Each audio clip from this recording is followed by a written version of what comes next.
0-1 dans la bataille qui oppose l'homme à la machine, Crozier a exprimé sa confusion après la défaite contre AlphaGo. Il n'a réussi à trouver aucune faiblesse chez son adversaire.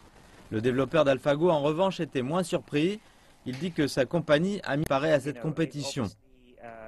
Évidemment, la version AlphaGo a causé la perte de l'humain en le prenant à son propre jeu. Il fallait jouer contre un expert car nous savons que jouer contre soi-même ne permet pas d'exposer ses faiblesses. 0-2. Les amateurs de ce jeu observent attentivement.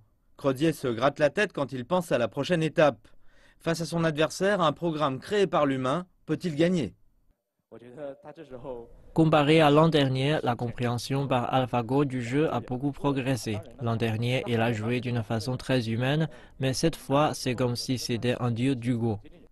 0-3. Cette image de Crozier au dernier moment du jeu a ému beaucoup de gens.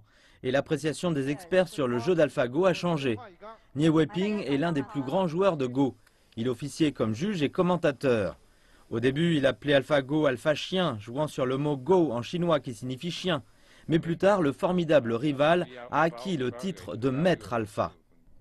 Ke avait bien commencé et a fait évoluer sa stratégie pour s'engager dans une série de batailles complexes, mais AlphaGo était trop fort. En 1997, Deep Blue, un ordinateur développé par IBM, avait battu aux échecs le champion du monde d'alors, Kasparov, pour la première fois. Et dire que l'intelligence artificielle n'en est qu'à ses débuts. C'est à un moment historique que nous avons assisté.